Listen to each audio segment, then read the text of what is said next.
Assalamualaikum warahmatullahi wabarakatuh. Bertemu lagi dengan pelajaran IPA kelas 7. Kemarin kita sudah membahas tentang litosfer, yaitu lapisan tanah. Dan sebelumnya kita juga sudah membahas tentang atmosfer, yaitu lapisan udara. Nah, hari ini kita akan membahas bagian yang terakhir dari lapisan bumi, yaitu adalah hidrosfer. Jika kamu perhatikan gambar yang mengiringinya ya dari judul kita hari ini, itu ada yang dari atas kita mulai ya, siklus air, ada HI yang bagian tengahnya jernih airnya, tapi bagian samping-sampingnya atau luarnya keruh ya, itu adalah banjir.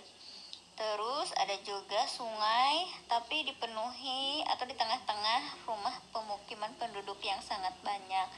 Ada sampah di sungai dan ada daerah kumuh ya. Ada juga daerah atau rumah yang diterjang banjir ya, itu ada lumpur dan lain-lain di sekitarnya. Pelajarannya ya. Kalau kamu perhatikan, gambar ini adalah gambar bumi jika dilihat dari luar angkasa. Dicitrakan dengan warna-warna yang berbeda-beda. Ada yang berwarna biru, putih, hijau, dan coklat. Ternyata warna-warna itu mencerminkan dari bagian bumi ya. Contoh, warna biru itu menggambarkan perairan yang ada di bumi. Dengan kata lain, bumi yang kita huni diselimuti oleh air atau yang disebut dengan hidrosfer. Hidrosfer berasal dari kata hidros yang berarti air dan sapphira yang berarti selimut. Jadi hidrosfer merupakan lapisan air yang menyelimuti bumi. Hidrosfer tidak hanya meliputi perairan yang luas seperti laut dan samudra. Hidrosfer juga meliputi air di danau, sungai, air tanah, dan uap air yang ada di udara. Siklus air bermula ketika panas matahari menguap. Air yang ada di laut dan di permukaan bumi berevaporasi. Uap air tersebut akan berkumpul di angkasa dan terjadi proses kondensasi atau pengembunan hingga terbentuk awan. Awan tersebut kemudian akan berjalan sesuai dengan arah hembusan angin. Penguapan yang terjadi setiap hari mengakibatkan uap yang menjadi awan semakin banyak. Jika awan sudah tidak dapat menampung uap dari evaporasi, maka uap air di awan akan turun sebagai hujan.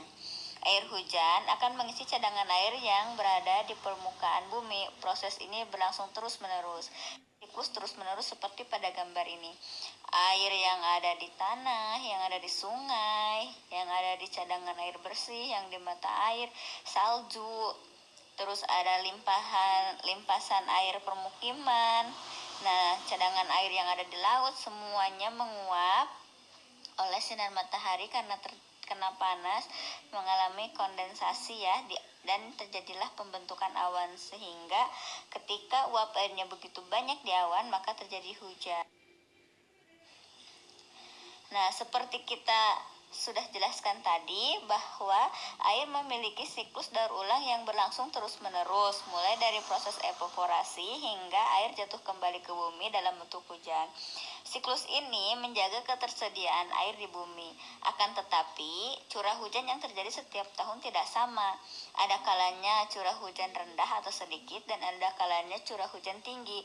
Apabila curah hujan sangat tinggi, simpanan air di permukaan bumi seperti waduk, danau, atau sungai akan meluap sehingga berpotensi banjir, seperti gambar yang ada.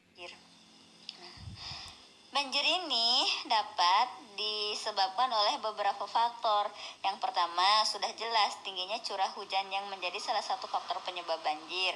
Kalau hujan terus-menerus akan mengakibatkan danau, bendungan, sungai penuh dan tidak sanggup lagi menampung air yang masuk. Akibatnya, air akan meluap ke daratan di sekitarnya. Terus yang kedua, sistem pengelolaan lingkungan yang buruk. Coba kamu perhatikan gambar yang ada di sini ya. Ada sungai di tengah pemukiman warga ya, perumahan. Nah, berdasarkan gambar tersebut, kamu dapat mengetahui bahwa di daerah tersebut tidak ada tempat resapan air. Akibatnya, jika sungai penuh, maka air akan membanjiri pemukiman penduduk. Jadi, si sungai kalau meluap, maka akan ke rumah penduduk. Dengan terus-menerus bertambahnya jumlah penduduk, akan berdampak pada meningkatnya kebutuhan tempat tinggal di suatu daerah, sehingga pemukiman di daerah tersebut semakin meluas. Akibatnya, daerah resapan air akan berkurang karena permukaan tanah terlapisi oleh beton, aspal yang tidak dapat menyerap air. Hal tersebut terpaparlah oleh penataan bangunan dan wilayah yang tidak memperhatikan sistem pembuangan air. Selain itu, kurangnya pepohonan yang dapat menyerap air juga menjadi penyebab terjadinya banjir. Jadi, nih, itu menjadi akibat yang ketiga, ya, atau faktor yang ketiga, akibat perilaku manusia. Nah, contohnya sering membuang sampah ke sungai atau ke saluran pembuangan air akan memicu terjadinya banjir. Sampah yang dibuang sembarangan akan menyumbat aliran air di sungai atau saluran pembuangan. Akibatnya ketika hujan, air tidak akan mengalir. Air tersebut terus tertimbun di suatu tempat hingga akhirnya meluap dan menjadi banjir. Nih, contohnya adalah rumah pemukiman yang ada di bantaran sungai. Ini akan menghambat air mengalir pada saat meluap. Apa sih yang harus kita lakukan ketika terjadi banjir? Nah, kalau sebelum banjir terjadi, kita harus mengetahui sumber dari beberapa informasi, ya. Contohnya dari pintu-pintu bendungan, dari badan meteorologi, apakah curah hujan di sekitar kita tinggi atau rendah. Terus kenali tanda-tanda banjirnya, perhatikan sungai yang ada di sekitar kita, periksa saluran-saluran air di rumah kita, selokan yang seperti itu apakah sudah bersih atau belum. Pastikan tempat-tempat mengungsi atau tempat menyimpan barang-barang yang berharga, jaga-jaga kalau terjadi banjir. Terus buat rencana mengungsi, ya. Terus kemudian persiapkan perlengkapan tanggap darurat dan pastikan semua anggota keluarga mengetahui tindakan pertolongan pertama. Terus perhatikan rumah kita, jika tidak cukup kuat, upayakan memperkuatnya agar tidak hanyut. Nah, ini adalah hal-hal yang harus kita lakukan sebelum banjir. Nah, sekarang bagaimana kalau banjir itu sudah datang? Nih, ketika muncul tanda-tanda banjir, yang pertama kita harus perhatikan jika ada pengumuman banjir melalui siaran TV, radio, tempat ibadah, masjid kayak gitu, ya. Informasi dari masjid atau RT, dari RW. Nah, kalau daerah kita terjadi banjir, terus isilah tempat air seperti turun, terus drum. Nah, itu dengan air bersih, soalnya ketika banjir akan sangat kekurangan air bersih. Terus pindahkan peralatan rumah tangga yang ada di luar ke yang lebih tinggi, ya. Simpan surat-surat berharga, dokumen, ijazah, KTP, KK, dan lain-lain, ya, di tempat yang lebih aman. Terus matikan aliran listrik karena takut terjadi konsleting listrik atau strum. Terus informasikan kepada tetangga apa yang kita ketahui. Kita harus saling berbagi informasi supaya tetangga kita juga ikut selamat. Terus bersiaplah untuk kemungkinan mengungsi. Kalau kita mengungsi, ya, jika ada himbauan nih dari RT kita harus mengungsi, maka mengungsilah, ya, sebelum ketinggian air membahayakan. Caranya, dahulukan anak-anak, orang dengan kebutuhan khusus, dan orang lanjut usia. Kakek nenek kita jangan sampai tertinggal di rumah. Ikuti jalur evakuasi yang aman, jangan sendiri dengan jalur yang tidak aman tapi berbahaya. Nah, saat terjadi banjir maka kita harus mengungsi ke tempat yang lebih tinggi dan lebih aman. Hindari daerah-daerah genangan air banjir. Jangan berkeliaran di tempat banjir. Jangan sentuh tempat melekatnya kabel-kabel, ya. Kabel-kabel jangan disentuh. Awasi anak-anak, jangan sampai mereka bermain-main di air genangan banjir, karena air genangan banjir itu mengandung kuman-kuman, ya, dan bakteri. Jika jangan minum air banjir, ya, karena kita tahu kalau minum air yang sudah tercemar nanti kita terkena diare dan disentri. Kalau kita ada di dalam kendaraan, kalau airnya sudah tinggi, kita harus segera keluar dan pergi menjauh. Setelah kita tinggal di pengungsian, ya, jangan biarkan anak-anak seperti tadi ya, jangan biarkan anak-anak bermain air banjir, jangan biarkan anak-anak minum air banjir. Nah, kalau banjirnya udah surut, kita pulang ke rumah, apa yang harus kita lakukan?